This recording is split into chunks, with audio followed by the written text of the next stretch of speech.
presidente. Lembra que o Bolsonaro contou essa história na campanha? Pois é, o Castelo começou a pôr ordem na casa. Imaginava ele que, contornando a crise política, podia restabelecer e consolidar a democracia. Castelo fez um grande favor ao país quando determinou que só podiam existir dois partidos, Arena, Aliança Renovadora Nacional, e MDB, Movimento Democrático Brasileiro. Não tinha fundo partidário, não tinha fundo eleitoral, tá legal, pessoal? Castelo Branco fez reformas econômicas e tributárias, mas os comunistas estavam revoltados e explodiram uma bomba no aeroporto dos Guararapes, em Recife. Eles queriam matar o general Costa e Silva, que Castelo escolheu como sucessor. Castelo era antifascista e, antes de entregar a presidência, fez a Constituição de 1967 e foi bonzinho. Não colocou lá qualquer ato institucional nem dispositivo autoritário.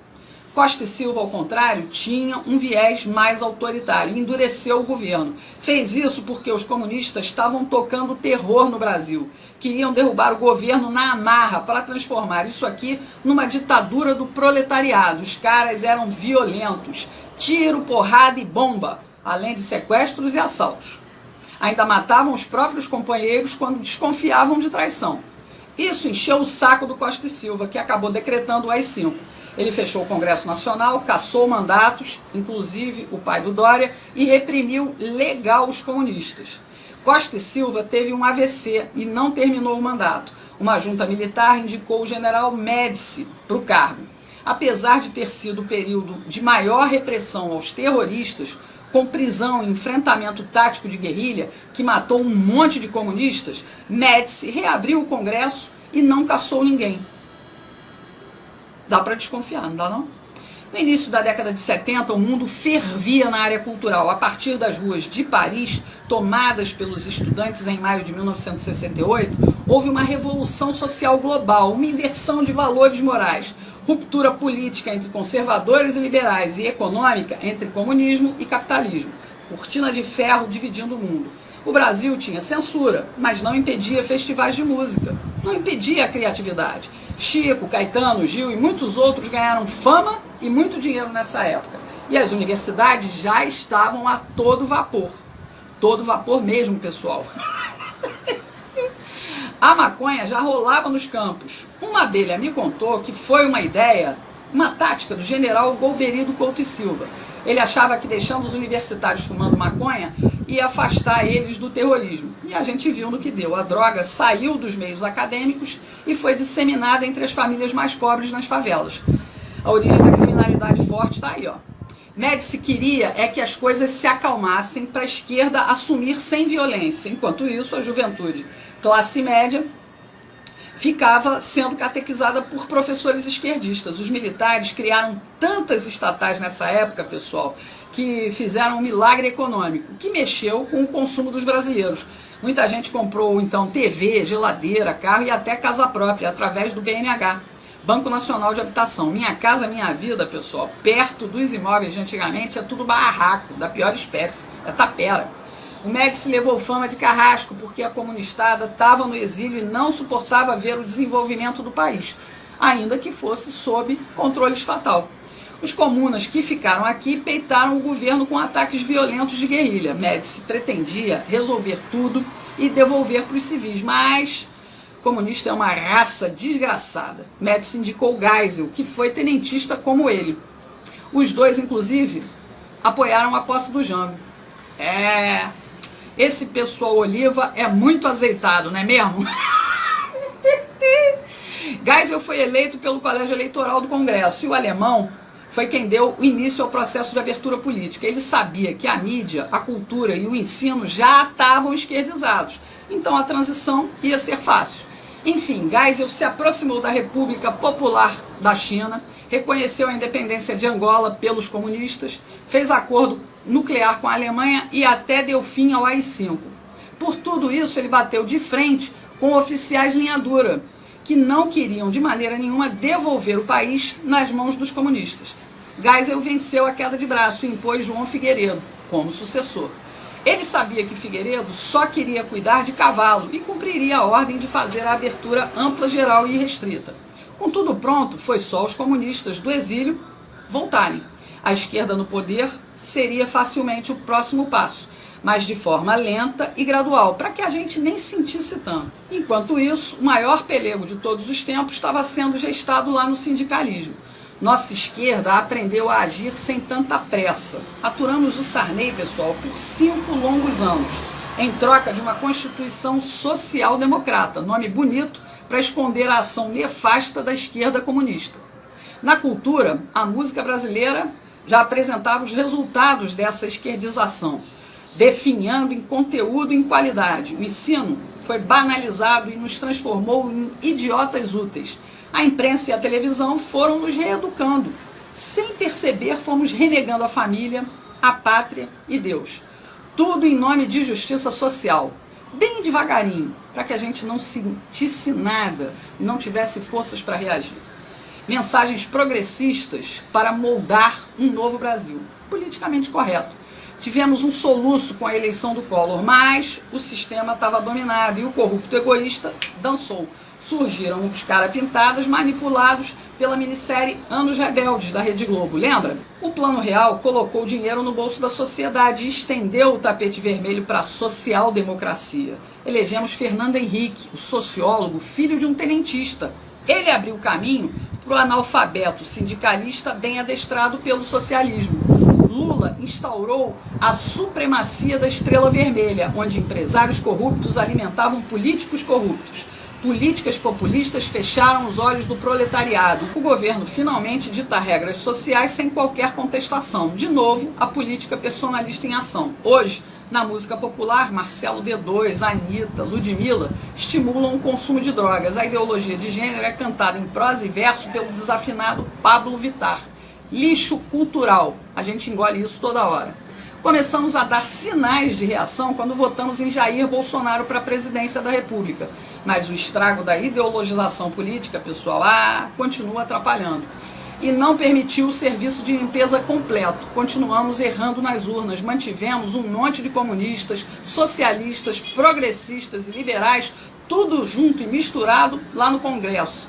Cleisi Hoffmann, Maria do Rosário, Paulo Pimenta, Ranolfo Rodrigues, o cuequeiro José Guimarães, Cid Gomes, Marcelo Freixo, Tabata Amaral, o namorado da Fátima Bernardes, o João Campos, filho do Eduardo Campos, o Kim Kataguiri do MBL, a tal da Talíria Petroni e muitos outros, muitos outros. Essa Talíria, inclusive, pessoal, é professora de história, igual ao Freixo.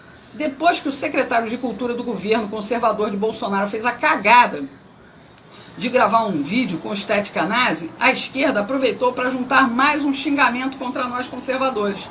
Agora, além de fascistas, viramos nazista na boca dessa gentalha comunista.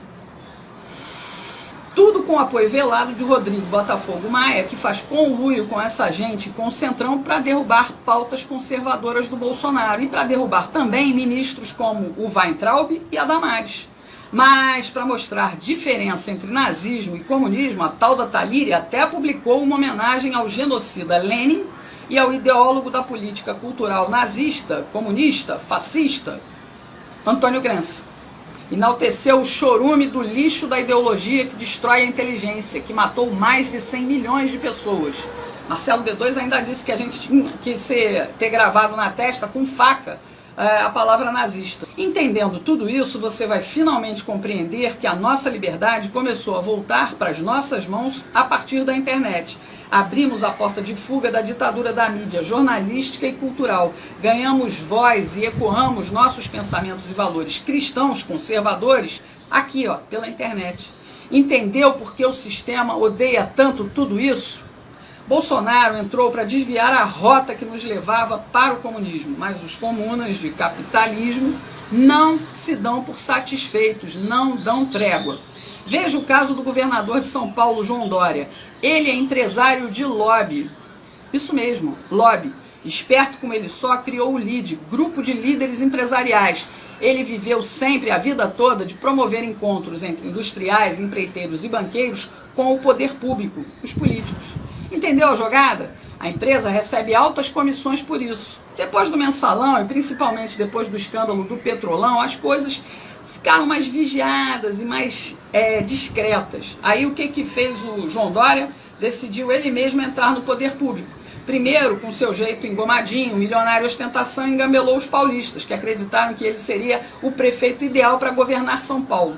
Mas a ambição do Dória, a gente sabe, é bem maior.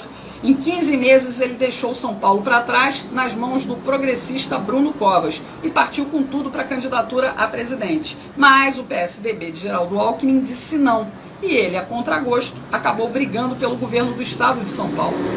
Dória mostrou logo na entrada todo o seu viés esquerdista totalitário e patrimonialista, que não vê diferença entre o que é público e o que é privado. Olha o que ele fez no Palácio do Governo. Pegou uma decoradora e mudou toda a estética clássica do Palácio Bandeirantes. As mudanças físicas custaram mais de R$1,5 milhão, para deixar tudo bem parecido com palácios de estilo autoritário, como a estética nazista, fascista, comunista. Basta comparar essas fotos disponíveis na internet. Mas Dória e Alckmin, Alckmin e Dória são iguais, representam o mesmo tipo de política nefasta, só que Dória vai numa velocidade destrutiva muito mais rápida. Tudo pela fixação, pelo poder da presidência da República, é lá que ele quer estar.